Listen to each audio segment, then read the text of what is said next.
All right, guys, welcome to this next edition of Behind the Visual with Mark Hansen, the podcast where I interview all those people responsible for the images and videos you see out in your world every single day. I am your host, advertising and lifestyle photographer, Mark Hansen. And today, my guest is Tim Dillingham. Tim has been a creative director at McCann. He now owns his own agency and does his own thing. So look up Tim Dillingham. I think you're going to love this dude. I've known him for a little while now and always enjoy talking to him. We talk about how he got started, his love of bands, his podcast, Rockonomics, that he had been doing and took a break from, and hopefully he's going to get started back at it again. If you guys haven't listened to Rockonomics, definitely go check that out. We talk about how he ended up working at McCann straight out of college, although it took him 9 months to get there, but he didn't put a lot of effort into it. It didn't sound like, but he still ended up working at McCann. So that's a cool little story. Talk about the difference between the retouching back in the 90s and retouching now. We talk a little bit about that. Talk about how they hired photographers and what kind of happens in those meetings with triple bids and how they handle that kind of a thing. Talk about working with different art directors and creative directors and the good and bad and some little things that are irritating, some that aren't. And then we talk about why he moved from New York down south to be down in the Charlotte, North Carolina area, how he met Cindy Crawford for a shoot when he was at McCann, how he worked with Gary Sinise and what a great guy Gary Sinise is. And I mean, we talk about a shoot where he was 21 days going all over for the World Cup soccer with MasterCard and how they went to Prague and Tokyo and Cape Town and London and all different kinds of things. We go all over the place on this thing, and it was a lot of fun. So definitely check it out. I think you guys will enjoy it. Like it, thumbs up it, subscribe, leave a comment. Yeah, let me know what you think.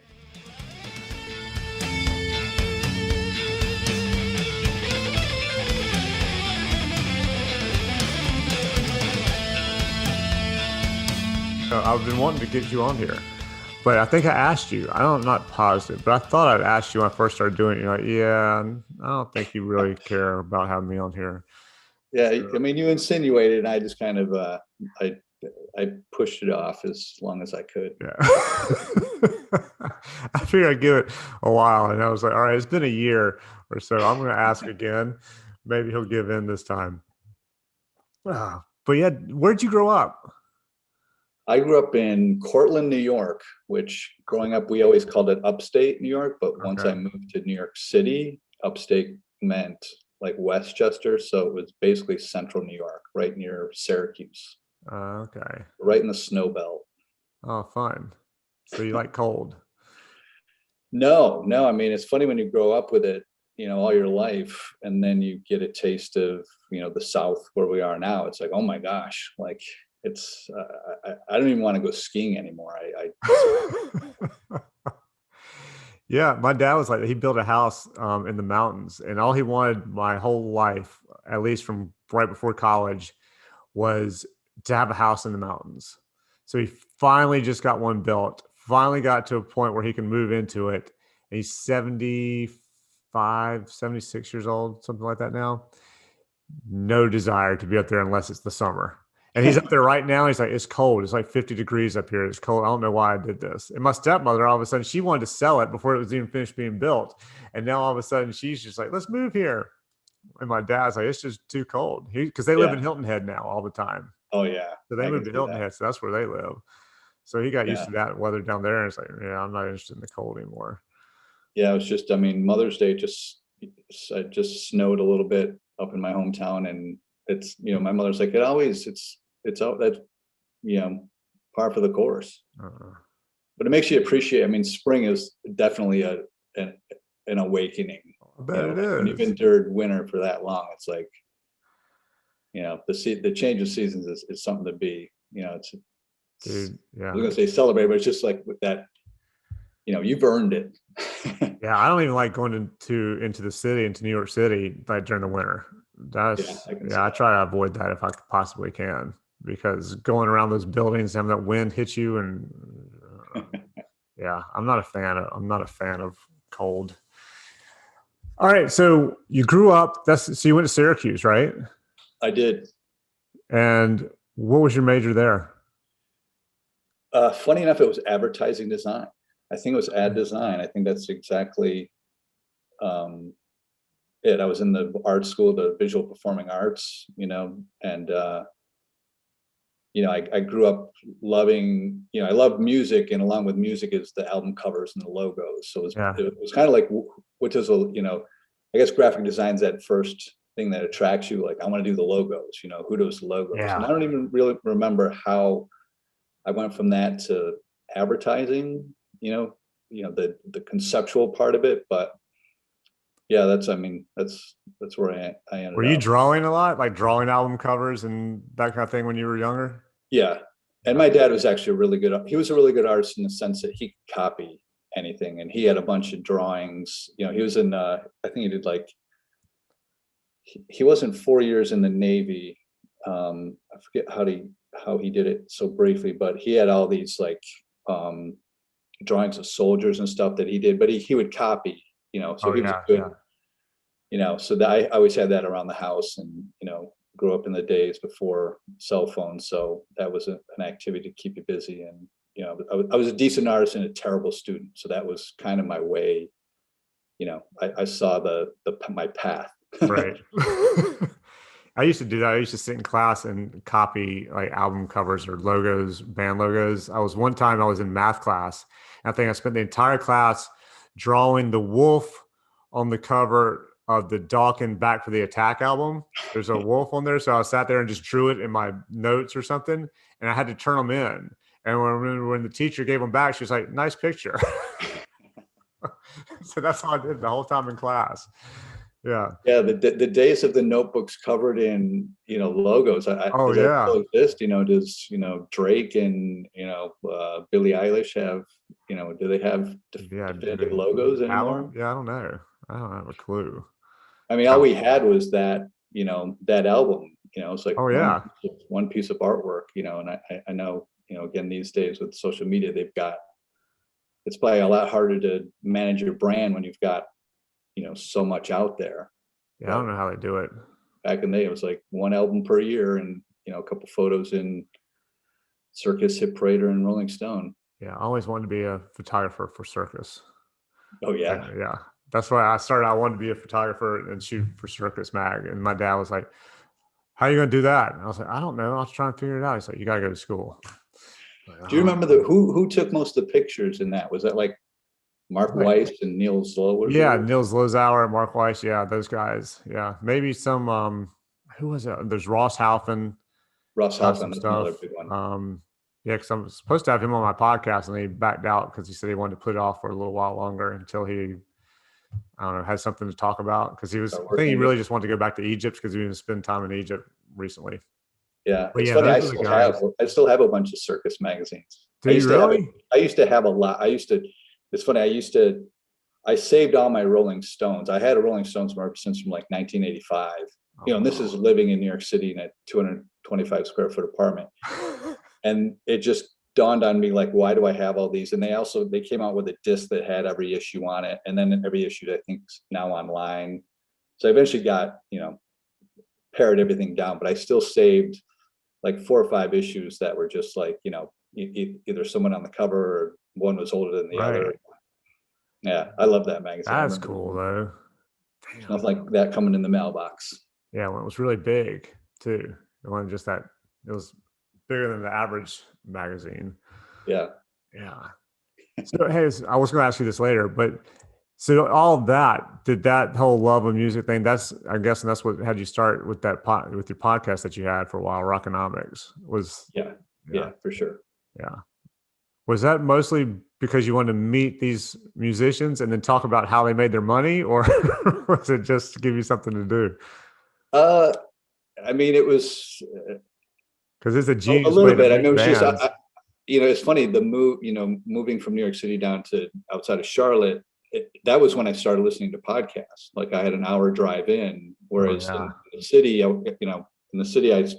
eventually moved to Connecticut, had an hour train ride in, which I did the crossword puzzle every day. Oh, yeah. So now that I couldn't do a crossword puzzle because I'm have to pay attention to the road, I got into podcasts and I just loved them. I was like, this is great. And then, you know, as soon as it became like, you know, you can do this, it was a simple, you know, thing for any layman to do. You know, I always, you know, loved music, but I always had this thing about, and I always misunderstood, you know, the economics of music. Right. Like, and I played in bands in New York City, and I still imagine, even when I was 30, 32, 33, 34, that if we can sign a deal, we're going to get a huge chunk of change, you know? Right. And it's like, I'll buy, you know, my dad always wanted this log cabin. I'll buy him one. And that's so far from the truth. You know, I can't remember what brought me to, like, you know, that's so far from the truth, but the naivete I had, I knew so many other people who, you know, follow music on the, you know, on the outside a little bit would have. So that was just my way in. I love the name. Yeah, I think it's a great name. Rockonomics. So, you know, I had a hook. But it's just interesting to talk to people about, you know, their upbringings, you know, what music played in their life, you know, because again, I played drums as a kid, and that, you know, the biggest hurdle, you know, when you're 10 years old and you go through these, you know, we both have kids, they go through these phases that cost a lot of money. And it's yes. It's, you know, spend $100 here and it's, you know, 2 weeks and they're done with it. But then you tell your parents, like, I want to play the drums and I need a drum kit, you know, back when I was a kid, you know, in the 80s, that was still a $300, $400 ask. Easy. And, you know, that's, you know, right away, that's one hurdle. So you imagine that times all your favorite artists, you know, whether it's guitar, drums, keyboards, you know, the lessons and all that stuff is like, it all starts with a monetary, you know, hurdle. Yep. You know? So that's where it started. Then once you got the record deal, and it's funny though, you know, you mentioned I stopped doing it. I kind of, you know, ran out of steam right before the pandemic. And I just, you know, I was meeting these people, you know, a lot of it was, you know, just the side musicians and stuff like that. And I didn't really get any, you know, big stars, but I forgot my train of thought where I was going with this. Stopped right before the pandemic. Oh, yeah. And I guess my point was I got to meet everybody, and a lot, you know, 9 times out of 10, it would be like, are you coming to the show tonight? It's like, well, I don't have a ticket. Well, I'll put you on the guest list, you know, you know, a lot of fun stuff like that. But, you know, it was a good time. And, yeah, I might pick it up because you know, when I was pitching, you know, mostly pitched their PR folks or their people. And I always, you know, I always said it's not going to be too involved in the, you know, money, not to pry, you know, not like how much are you making. But I think I did a disservice in that I didn't get into, you know, what they do with their money. Do they invest it? Do they have, you know, I talked side hustles to a couple of guys, but I think I was too worried to kind of, you know, turn people off from doing the podcast in the first place. Yeah. By being money. But I think I missed the opportunity. Like, no one else is doing that. That was kind of my original angle. Yeah. You know, whereas I created a podcast that sounded like a lot of other podcasts out there talking about careers and this and that, and sprinkling the money conversation throughout, where it should have been all in on the money. Yeah, there was one you did. I can't remember who it was with, but I remember the guy talking about how he lived on about 50% of what he made. He had all these rental houses over like in Vegas and all that kind of stuff. And that was, you know, he was making a lot of money that way. And he always lived on half of whatever he was making. So he never really had an issue with the money part. It was always, and that's again, that's where it got interesting. That's kind of would have set me apart from other podcasts. Yeah.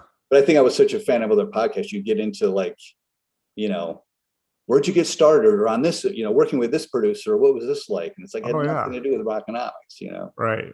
But I see that. I mean, you get interested in that stuff. You just start asking, and the next thing you know, your time's up. You're like, damn, I missed something. Yeah. I've had that before. Where I've had a list of questions and I literally got to 2 out of like 10. Yeah. Because we ended up talking about other stuff. But it's funny, the guy, I think one of the last ones I did was the drummer for Third Eye Blind, and when we finished, he goes, "Oh, I thought this was going to be more about like what I invest in and stuff like that." Yeah. And I was like, "No, it's kind of," but again, it should have been, right? Especially if it's that what he thought it was, and he was willing to talk about it. Well, it would have been a lot harder too for you to continue that with, nobody touring anymore, unless I guess you started Yeah, doing it it like would, this with the the Zoom pandemic would thing. have, it would have been a one trick pony of like, what are you doing now? What are you doing for money? Do you have anything? Did you save? And just Yeah. week after week, it would have been the same thing. But, it's funny. It was a labor of love, and it was a lot of shut doors, as you probably know. It's Oh like, yeah. you write, you know, 50 emails to get one guest. Yeah. And that's fun. That hustle is fun, but it does tend to wear out on you Yeah. sometimes It takes too. some effort for sure. Did you get a lot of people who just didn't respond? Um, I tend not really. I mean, Well, and I you think sent a me lot the of times in template of my what you said letter, I'd be because like, sometimes I'd be like, I appreciate a no versus a non-answer. Like, yeah. just tell me where you stand. If you're I've like, started doing that. I Yeah, didn't, because I get so many people who don't respond. So I've started putting in like, all right, yes or no, I'm good with either one. Just let me know and I'll leave you alone. Because if you don't respond, I'm probably going to keep bugging the shit out of you till you finally do yeah. and And tell me then no. it's true too. I would usually follow up on something. It's just like, just to follow up to see if you're saying, because again, I was doing in person, so they were coming Yeah. to town, so I'd give myself like as much lead time as I could. And then if I had a couple weeks left, I'd be like, hey, just to follow up. But also you come to find too, like they have nothing else to do. That's part of the drag of being a touring musician, is like you come into these, one town after the other, they all look the same. It's like, it's not really asking a whole lot, to sit down for an hour with somebody to talk about yourself. And a lot of Right. times, like I insinuate, I didn't get the A-list stars. I got the people that don't necessarily get, the time of day. So, they were happy to talk, and it was fun. Yeah. I always enjoyed it. So when you start Got back me out there, excited. Maybe I'll, yeah, get it going, man. So when you graduated from Syracuse, how did you end up? Did you start at McCann?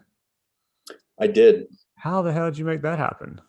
Um, in retrospect, probably dumb luck.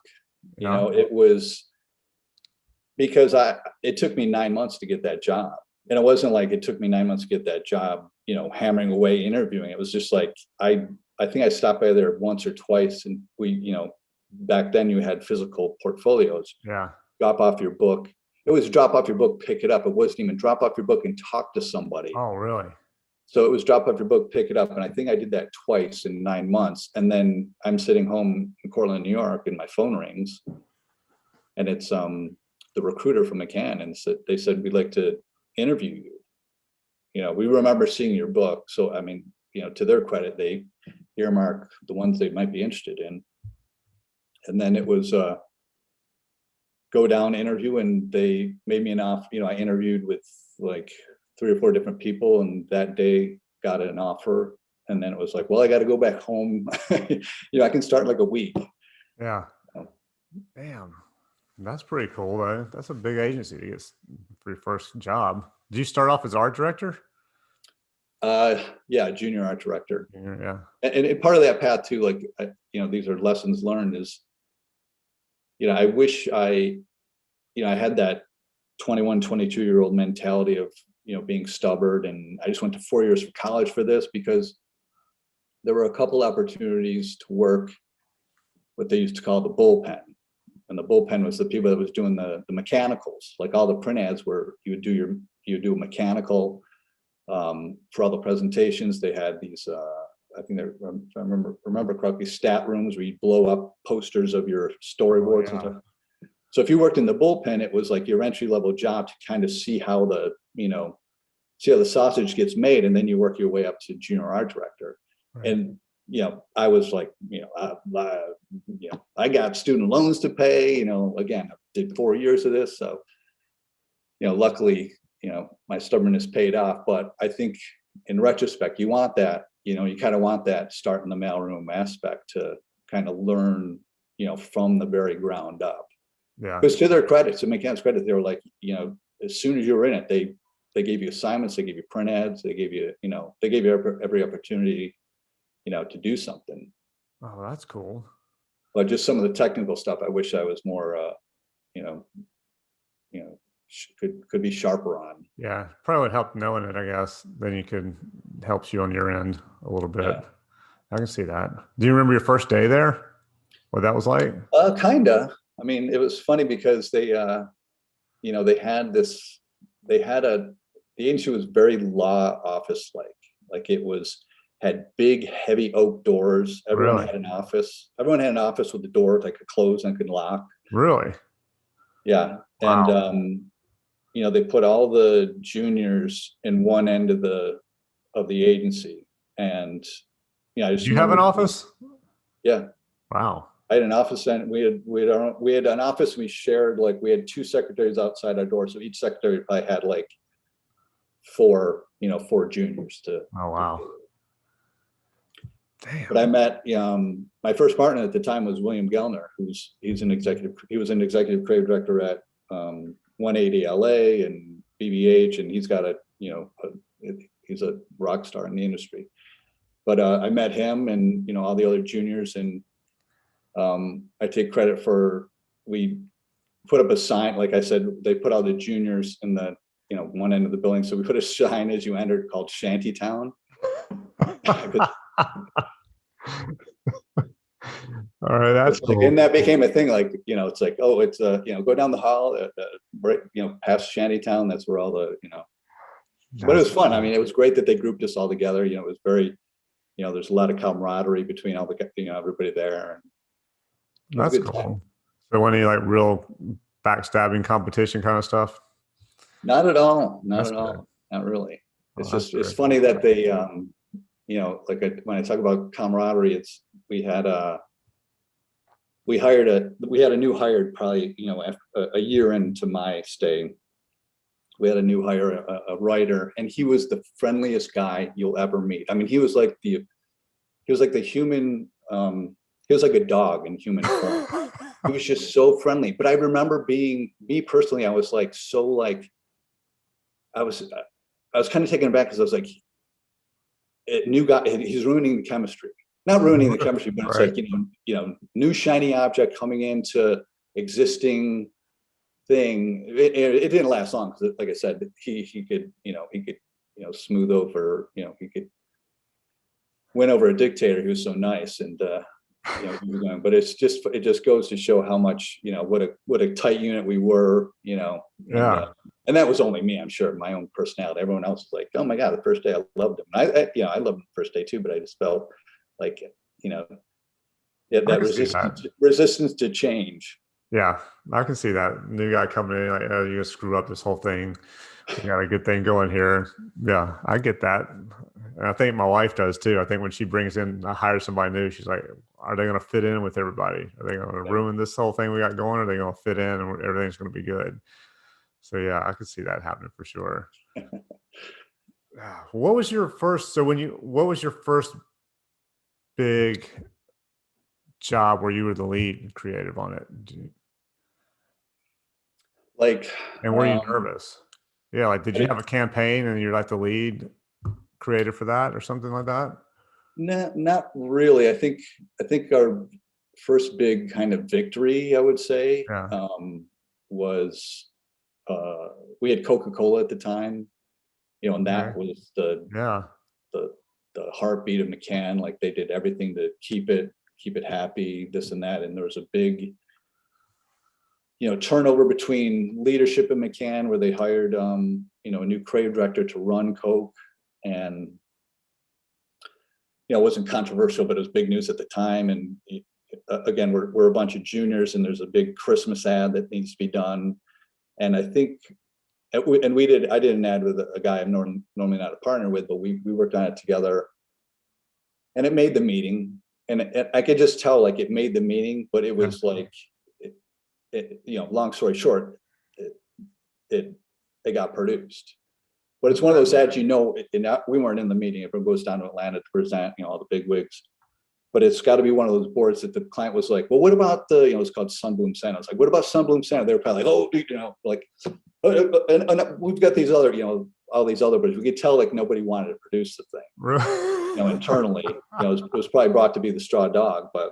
And to this day, I love the commercial, but it was just a great experience. It was my first, real shoot, where we, conceived the idea, hired the director, went out to, first time to LA for a shoot, and the whole rigmarole. It was such a wonderful experience, and so eye-opening, and it's great. And the only thing is it's on like on a 1/2-inch tape. Like I still don't have a copy of it. Oh, a 1/2-inch tape, really? I think so. Wow. I still have this. I just have a reel of like tape. I'm like, and every time you see these things online, they're like, "Oh, we'll transfer your tapes." They're like, "Oh, we don't do, give us a VHS or a beta or something." Yeah, they'll do your VHS, those little high 8s or whatever, I'm guessing, but yeah, probably not the 1/2-inch tape.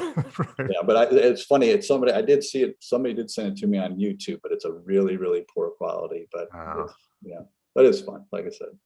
Damn, that's cool though. So did you get to fly first class out to LA? We didn't get to fly first class. We might have done business class. Yeah. And back in the day too, they had an airline that went just New York, LA. Oh, I remember. That's all they had. I can't remember the name. I don't remember the name of it either, but I remember hearing about it. I never flew on it. It was awesome.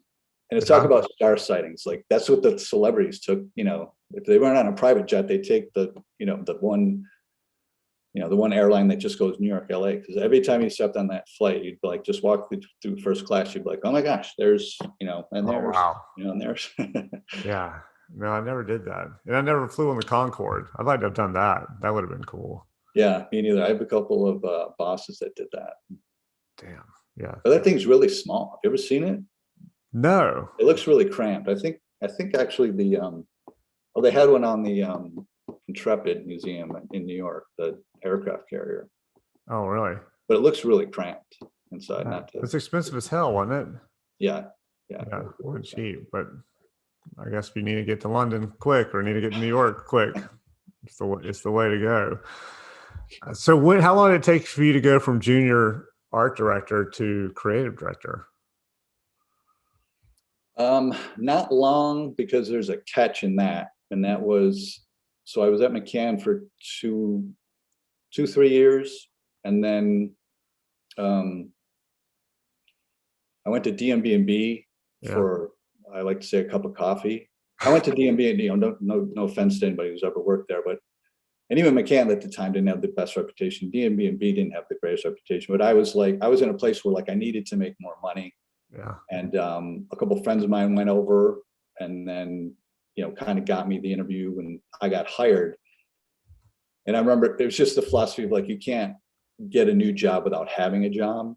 Yeah. Because I knew it was let me get here, make money to make my rent, But I remember I was dropping my book off on my first day of work at DMB&B. That's how much I was I had one foot out the door before I even started. Oh, wow. I really wanted to keep things moving. But so a creative director at McCann had left to take a job at another place that didn't work out. And then he started his own place called the Ad Store. And that was a concept of just kind of project basis. But at the time, it was a really, good idea and interesting at the time. But it was project basis. He's let's treat advertising like a store. If you need an ad, go to the ad store. You'll have one-time clients, or we'll work with anybody. If you want to put us on retainer, that's great. He worked at Coca-Cola for a long time. At McCann, he had a lot of contacts. And I started there, I was probably 24 or 25. Okay. And for the sake, and part of his, this is Paul Caballé I'm talking about. He was the owner, creative director of the Ad Store. And he was very savvy with press. He was very savvy with marketing himself. And part of that is being in the paper. So he was all right, I need to be in the paper. Let's, we'll have a new creative director. Tim, you're the new creative director. So 24 or 25, I think I had a thing in the New York Times, people on the move. It's Tim Dillingham is now creative director of the Ad Store. And that, the truth was he was creative director of the Ad Store. Right. And it's me, and it's probably, I think we grew to be 15 people at the tops. But it was his show. I really didn't have influence over anybody. So I can't really say that's a profound experience of oh, you're a young, creative director. I wasn't really creative directing anybody. We were all the same age. We were all, peers of one another. Everyone was young, just starting a new company he had to pay.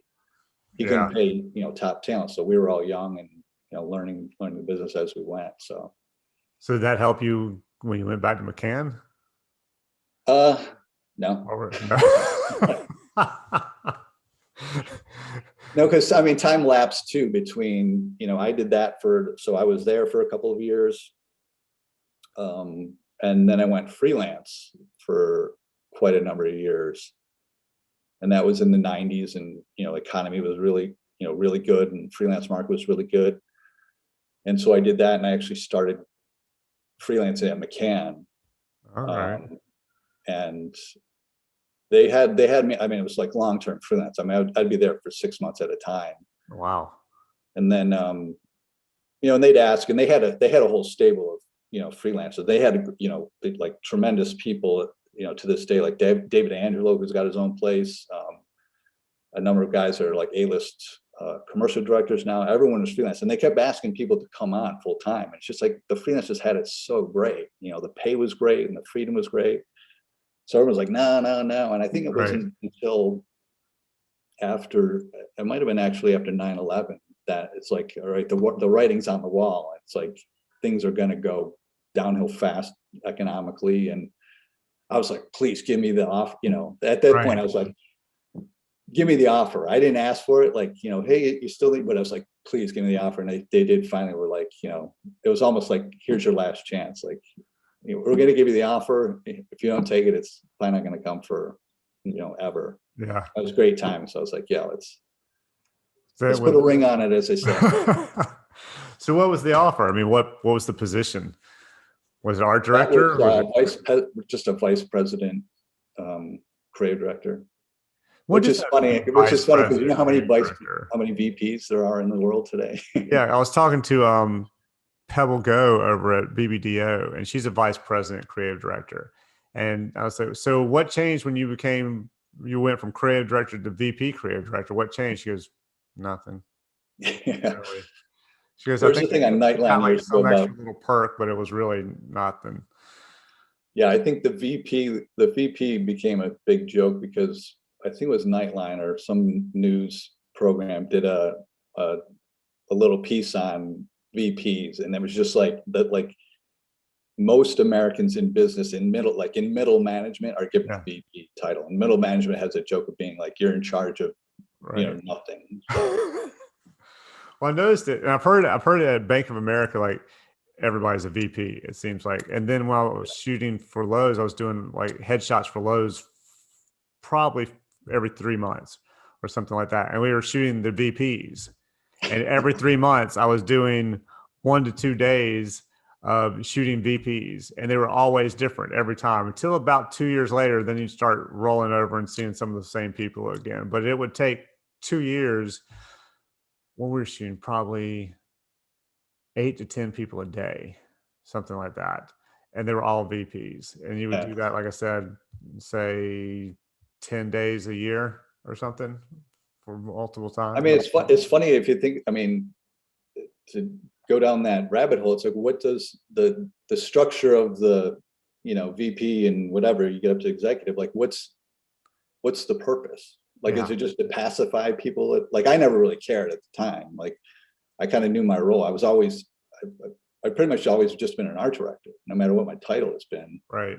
I've been given the assignments. I mean, I was, in charge of some people, later on, but, it's just like, if you have a huge place like Bank of America, like what's after that? Yeah. I don't know how that works. I think I was senior vice president. Really? Oh, okay. So that might be what's after that. So you're creative director, VP creative director, senior VP creative director. So yeah, SVP, I think that was the lingo. The SVP creative director, SVP CD.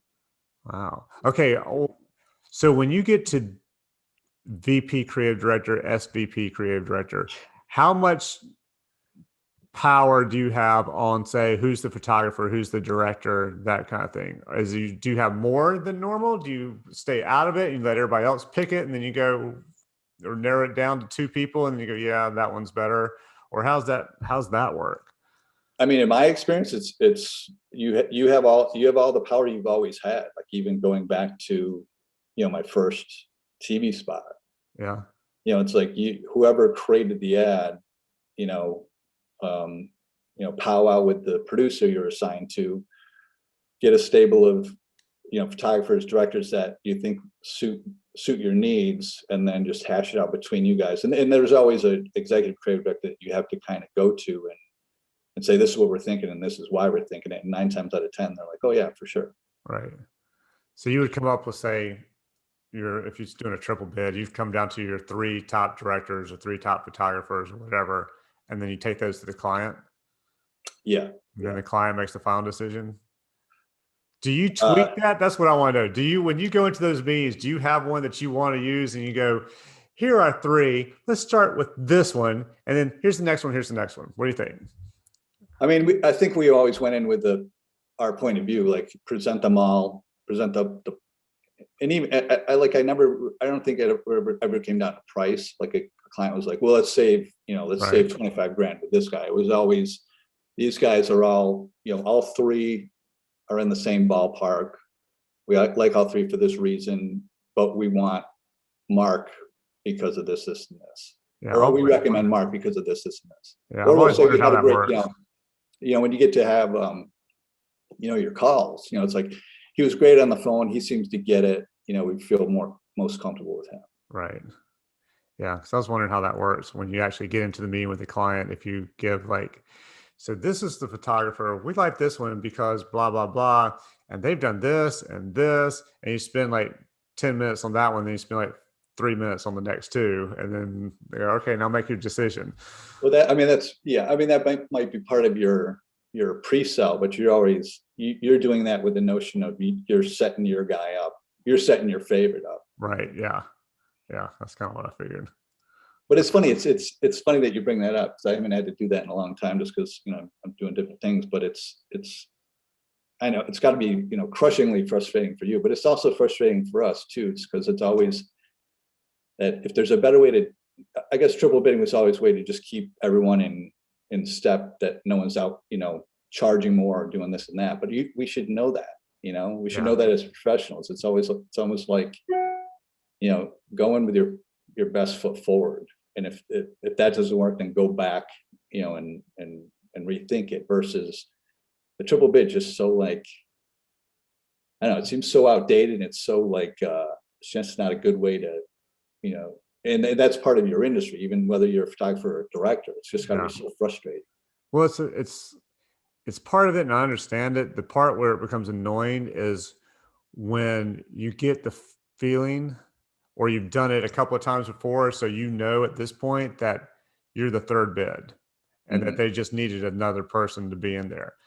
I'd rather you just tell me, hey, we like you, probably not going to use you on this job, but we need another bid on this. Can you give us something? Because then I would literally go pull something from somewhere else that I've already done, change the names on it, send it in, and go, here you go, instead of putting any kind of work into it. So that part's a little annoying. And I've had jobs like that before, where I had 3 years in a row where I knew I figured out I was the triple bid. And so year 4, I was like, I'm not doing it. I know you're not going to use me. I'm not doing it. And they begged me. It's like, yes, we want to use you this year. You're going to do it. And it actually worked out.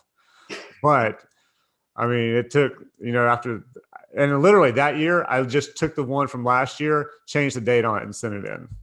I was like, I don't believe you. Have you had a producer call you or an art buyer say, we're not going to, listen, we need to triple bid. This probably isn't the job for you. And we have someone else in mind, but can you phone in a bid for us? No, I wish they would though. Okay. Although my new agent, she says she can pretty much pick up on that, and she'll just ask them flat out on the phone call, hey, is this going to be a triple? Are we the 3rd? Because, and that she said, that way she can tell her photographers, hey, don't get too excited about this, because here's the worst part is, and I've had this happen twice, maybe 3 times. I get told it's my gig, that this is your job. You're going to have it. I'll go and order equipment. Like, say if there's a new camera I wanted, I'll go ahead and get that camera, and then find out literally one time it happened, to order a camera and some stuff. My client, the ad agency, got into an argument with their client, and the ad agency fired the client a week before the shoot. And I was seriously, and I had already been confirmed on that one. But then that disappeared. So because you get a kill fee for that? Not that far out. No, not a week out. I don't. And then the worst one was, well, I don't know if it was the worst one, but I get told, say on a Wednesday, hey, just want to let you know they're going to go with you. It's not official yet. We're going to make it official tomorrow, but they're going to go with you. Well, then same kind of deal. My client, that agency or producer, whoever, and their client get into an argument because they went ahead and chose me without getting final confirmation from the main client. And the main client gets ticked off that they thought they could make a decision without them Right. and cans me to go with the other photographer just to make a point. Yeah. And I gave up a job. So I was told on Wednesday afternoon, this is your gig. We're going to make it official tomorrow. I had a 2-day shoot for another big agency making pretty good money, but this was going to be a 4 or 5 day shoot, I think. And I'd already told the other agency, hey, this may come up. Here's what's going on. They said, that's fine. Just let us know. And I was going to let them know far enough in advance I could get somebody else. So I called them as soon as I found out that. I called and said, hey, looks like I got this other job that we've been talking about. I'm so sorry. The dates overlap. They're like, it's fine. Thank you for letting us know. It's totally cool. And they've used me again since then, so they weren't mad about it. But I said, all right, great. So the next day I get an email or a phone call going, hey, they changed directions and you're not getting the gig.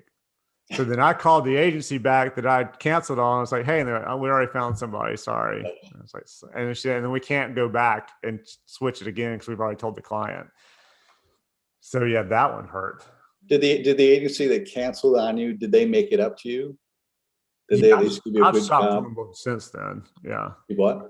I've shopped from them Okay. since then. Yeah. So they didn't give me any money, to take care of the job that I lost, but for them, but whatever. They're still using me and I'm still making some money. So I think either, with directors, the producers, or the art buyers for photography, I've been on the impression that if there's someone that we just know we're not going to use, I have an impression that they've let their agent know.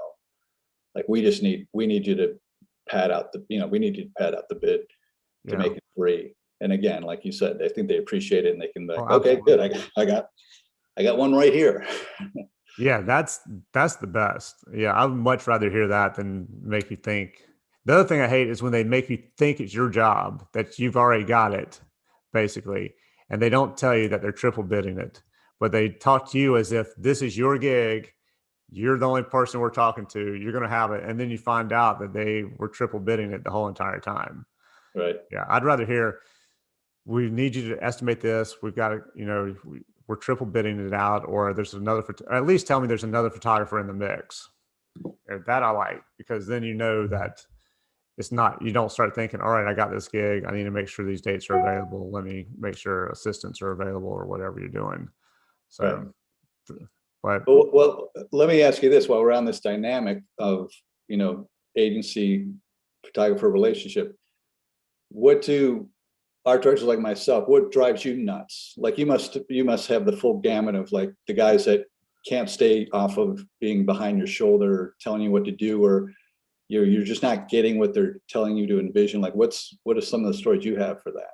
There are only two that really I've had that have really annoyed me. But I mean, I had one time where the creative director on set literally took the camera because we were trying to shoot something and I'd shot it and said, I don't know. She said, give me the camera. And she took the camera and she put it exactly where she wanted. She goes, right there. That's what I want. And I was like, well, didn't you just hit the damn trigger? I mean, there's no reason for me to get behind it and shoot it. Now you got exactly what you want. That didn't really bother me, though. I found it more amusing than anything else because the rest of the shoot was going great. And it was just this one shot. She wanted some specific angle. And we're very good friends. But for some reason on this, we just were not communicating on exactly what it was. But probably the two ones that have driven me crazy was I had one where the art director thought he was a photographer as well. So he had his camera with him and he literally was right beside me for every single shot. At one point, we're shooting on a boat and I'm sitting down. And so he's sitting kind of beside me with his legs stretched out. And I tell him to move his feet because his feet were in my shot. That's how close he was to me shooting. So he was just to the point my assistants started, they nicknamed everybody on set, although I didn't know it until later. And so he was like, I can't remember what the guy's real name was, but they called him Rod. And I was like, why is he Rod? He's like, because he's just a dick. He's just like a rod. And he's like, and it's one of my sisters like, I'm going to knock the shit out of him if he doesn't get off you in a minute. He was that tight on me the whole entire shoot for like 5 days straight. I can't imagine. So that was annoying. And the only other thing that irritates me a little bit is when you have an art director who literally just sits there and looks at the images and doesn't say anything. Just goes, yeah. Okay. And then I gotta go, do you like them? Do you not like them? Do we need to tweak this? And sometimes I just go, I like it. I think this is great. We've shot it from this angle, this angle, and this angle. I think what we've got looks really good. I think we should probably move on. And then they go, okay. So it'd be nice to hear at least some opinion as to, yeah, I like this. Out of these two angles, I think I like this angle better or whatever. Just some kind of opinion would be nice. Yeah. Well, you got to wonder what's going on there. It's like he's just not like, I don't does know. he have one foot out the door? Yeah, I don't. Well, there's that. Have you heard the jokes? Like, what's one art director say to another art director? And it's like, I don't know. What do you think? So, but it doesn't happen often. I've been very lucky where most of them have an opinion and tell me what they like and what they're wanting. And if I disagree with it, I'll say, maybe what if we shot it this way or we shot it that way, and then we'll shoot it both ways. We'll shoot it the way they want, then we'll try and shoot it my way, and then we go with whatever they like better when they make their selects. But it's just nice to have some kind of opinion. Yeah. On what you're shooting. As opposed do you like it? Do you like it when you actually have something really, really specific, like right down to I remember there's times, where it would be like a print ad or a spread. So we kind of knew our dimensions in terms of ratio. And we'd have I think the photographer did it at the time. He'd do an overlay so he could show us the shots and be like, see, it'll fit. Oh yeah. And that was great to have. I mean, that's not something I instigated, but I can imagine if I brought that to you and been like, I don't know, we're going to have to retouch the sky to get more. That doesn't bother me. That's just part of the job. And now with you shooting, tethered to the laptop, we can crop it. Yeah. In the laptop to your dimensions, and we can see it immediately. And we can even set the crop. So while I'm shooting, it all comes in and you see it set to exactly how that dimensions are supposed to be cropped. The only time I've ever had it where it's been so specific it was a little annoying was when the creative director came in with a picture from something else and wanted us to recreate that picture exactly as it was, but we're in a completely different location, completely different looking kind of model with completely different hair or whatever it was. So there was no way we were going to be able to get what was in that picture. And no matter how hard I tried to explain, his assistant tried to explain, the stylist tried to explain it, he still was like, but I think we can get this. Let's try it. I'm like, we don't even have anything that looks anything like this around here. I will do everything I can to try and get the right angle and all that other things that I can control, but I can't control the fact that we're shooting at a totally different location with completely different lighting or whatever it was that, I can't control because it's available lighting coming in from this way and whatever it was. That's funny. But yeah, but to go with what you're talking about, totally cool with that. I actually don't mind that at all because then I've had one before where I shot and we shot it horizontal. Well, they had decided that they wanted it vertical later, or maybe they just did it then and just didn't tell me. I don't know. I had to go in and crop it vertical and then build a second story onto a building in Photoshop and make it look real. Yeah. Yeah. Yeah. It's amazing what you do in Photoshop or even, just like old school retouching. Oh yeah. I remember my first couple of print ads that I did. Oh my gosh. But it's funny too. I think I won't say mentors, but they're the older art directors there that would kind of oversee me. And it was just second nature for them to be like, all right, you got to, let's take this great shot. All right, what are we going to, it's like retouching was a given. Like, let's clean up this. Let's extend this. It was just so much retouching and everything I did early on. It's just like, God, should we just plan this out better?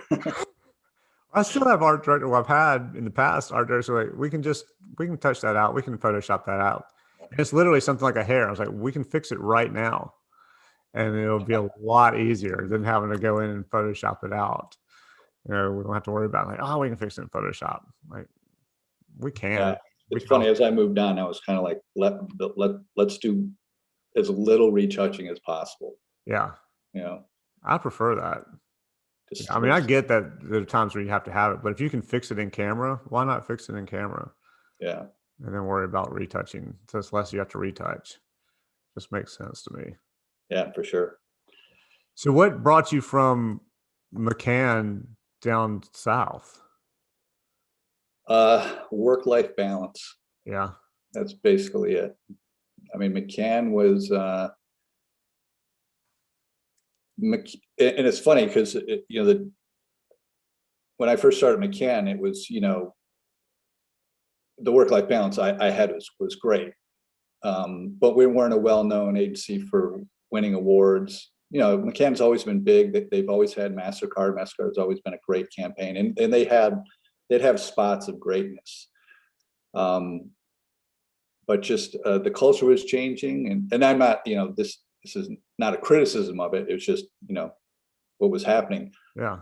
Gray was the same way. Gray used to be the graveyard for creatives. Like if you age out of someplace, go to Gray. And then they hired a guy that turned the place around. They became like this award-winning machine, and won great clients. And so, and that was kind of happening all over the city. I guess all over the country was these, the big, the J. Walter Thompsons and the Ogilvies and the Grays and the McCanns. There was all these upstarts that were, growing and gaining attention. They realized they had to change, and so finally, McCann made a big change and hired a creative director that came in, and they started winning the award. I mean, they're just a powerhouse now. I mean, there's really no better agency out there right now. No better agency that size. And just with two small kids, and at the time, again, I was living out in Connecticut, so I had a 2-hour commute every day. I was playing catch with my son at the bus stop in the morning. So the writing was on the wall that, it's a younger man's game, and it's time for me to look for something else. And we just had the opportunity to come to Charlotte because my wife's sister had moved there from California. She's in banking, so this is the banking center of the country. Sure. And that's the short story of it, pretty much. All right. Well, that makes sense. I've heard that from people.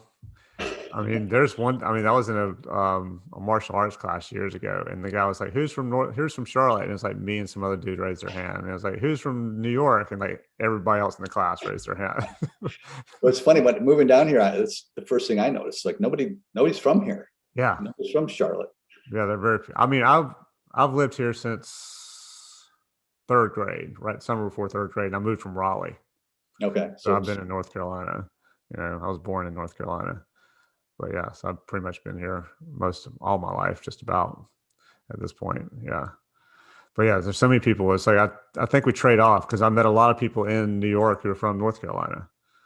And I don't know, we quite trade off. It seems like there are a lot more people from New York here than there are from North Carolina up there, but still. Yeah. The woman I used to work for, she, did a stint in New York. She went to New York for a while, worked at Ogilvy. A friend I met at McCann, who's from here, moved back down here. Yeah. It's funny that I think when you're from the South and you go to New York, you do a stint. Yeah. And then you come back to the South. I love New York. I miss it every day. I wish I could have made it work out. But it's like we're making the best of it. It's not hard to. I mean, you don't have a rough life. It doesn't look like right now. It's not hard to live on a lake, but when you have the cacophony of the city and kind of you levitate you every day moving down the sidewalk, giving it up for the tranquility of a beautiful place like this, that's what gets tough sometimes. Oh yeah, I had a friend of mine he's from South Carolina, but he moved to New York when he was 20, 21, something like that. Lived there. He's 65-ish now. Lived in New York for up until about 5 years ago, and then came here, and now he's working on movie sets, so he's kind of everywhere. Like he's in Atlanta right now. He's been in Budapest for whatever, but he not a fan. I mean, he moved here and he was just like, I can't take this. This is driving me crazy. He calls it he calls it like being khaki. He said this whole like khaki, Oxford button down vanilla town, I can't take it. It just drives him nuts. And he does everything he can, I think, just to irritate everybody around him when he's out, shopping or whatever, just to make sure. But no, it's definitely, I'm cognizant I could be a snob that way, because it's like any city you're in has its restaurants and its culture. And, I'm happy that most bands come through here. Yeah. But I guess just New York for me was just, even though I grew up in New York State, it was as far away as anywhere else. We never went to New York when I was a kid. So when I arrived there at 21, 22, I thought I was on Mars. I mean, I never saw buildings that tall. I was just describing this to a friend the other day. It's just like, when you're in a cabin, it's just like you have, 40-story buildings surrounding you. Like, and you go to Charlotte, there's, you can count 40-story buildings on, one hand. Yeah. That's all there is there, and it's just, the energy there is just unmatched. Oh yeah. Yeah. It's amazing. Can't wait to get back just for a visit. Yeah. Me being from the South, though, I can only handle about a week or so. And then, all right, I got to come back down south for a little bit. But because it's like, all right, I got to go get my groceries. I got to carry them back to the apartment that I'm in. Like, I can't just throw them in the back of the car and go. What was the biggest difference when you came down here with the agencies? And like, was there like a big culture shock? Was there a big, more laid back, less laid back? What was the difference between working at a smaller agency like Saturday? You were at Saturday, is that right? Yeah. I think it was just I don't know how to phrase it, but it's, when I left McCann, it was your typical ad agency. It's like, here's a client, do their advertising, their social, their, which goes to digital, their 360. Right. Here it was a lot more ad mixed with graphic design, I felt. Okay. Not as a negative. That was great growth for me, because, I remember back in McCann when it was like, McCann, we were never asked to do the logo for anybody. But on occasion, it would be like, oh, Verizon's got this new thing, this channel finder. Can you do a logo for the channel finder? Like, oh, I can do that. And you'd be like, I haven't done a logo in 20 years. So it was, being thrown kind of into this, half graphic designer, half ad guy. It was great. It just exercised a muscle I haven't used in years, and it was a challenge, and it was, I really enjoyed it. And it's actually, now that I kind of work on my own for myself, that's a bulk of my work now is graphic design. Yeah. How is that? I love when the ad jobs come in, but how's it going with doing your own thing now? It's good. It's very busy, and who would have thought, through the pandemic that it would just get busier and busier. But I think with anything, if you put if you put the hours in, it's going to grow. So luckily it's been 2.5 years, and it's been growing every year, and it's, I've got a long list of things to do when I get off the phone with you. Well, by the way, I like your LinkedIn title. Was it Global Chief Executive Associate Vice President Creative Director at Job Titles R Us? I was going to bring that up earlier in our discussion of vice presidents. Yeah, I like that. Yeah, that's the best title I've seen on anybody on LinkedIn, I have to say. Well, it's funny. I gave up Facebook last year. It's a little too toxic and political, and for every reason everyone else is. But I've never been a big fan of LinkedIn because, and granted, it's there for a purpose, but it's really so much self-promotion on LinkedIn. Mm-hmm. But I've noticed, the titles and this and that, and even when you're, I'm working for myself. I'm basically was out of work, so what am I going to do? I'm you start working for yourself, but people just give themselves the best. Everyone's a freelance creative director. It's like a freelance creative director of what? Yeah, I've noticed that too. Well, all right, dude, I'm gonna let you go in just a second so you can get back to your stuff. But last question: what's the most interesting thing that's happened to you since you've been in this whole business? And it can be from the advertising thing to doing your podcast to whatever, but what's the most, best story you got? It's funny. I thought you might ask this, and I don't have a great answer. I think there a couple of things come to mind. One is celebrities. It's always great to meet celebrities. Yeah.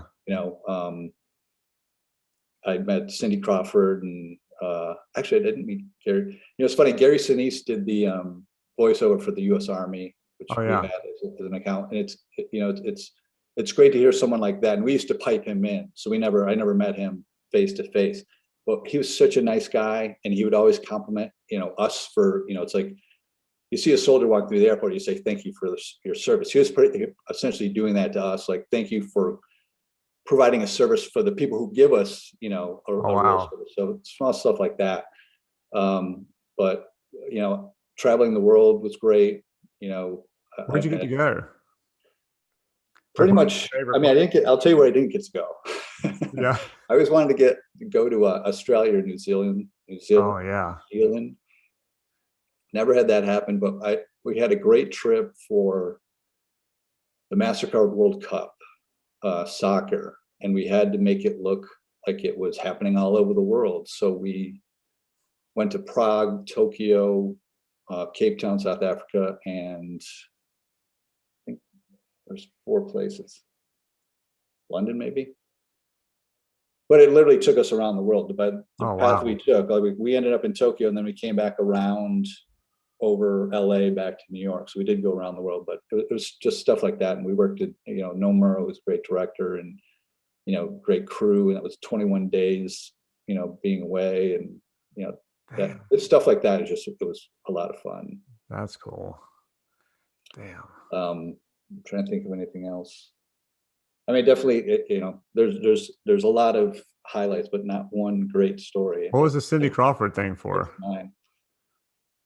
That was back in the ad store, and we were hired to do a video for her to do a sell-in for this is kind of interesting. It was a concept for a parade in Vegas.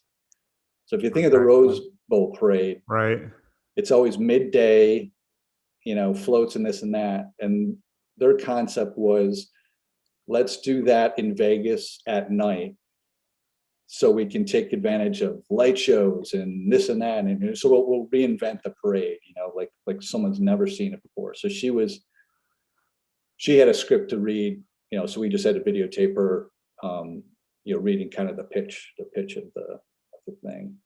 Was she any good at that? Was she better at that than her movie she was in?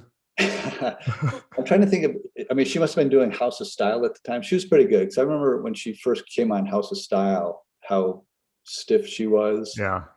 Back in the MTV days. But and eventually, after she gets used to being on camera, and it's like Peyton Manning. Peyton Manning used to be a stiff actor. Now he's like, I just saw him today on a commercial. It's like, God, this guy has it down pat. Yeah, he's great now. Yeah, I like him. Well, dude, thank you very much. This was fun. My pleasure, Mark. Thanks. Yeah, it was fun. I enjoyed it, dude. Yeah. So hopefully we'll catch up and grab a beer or some lunch again sometime soon. See some live music. Yeah, that'd be killer. Yeah.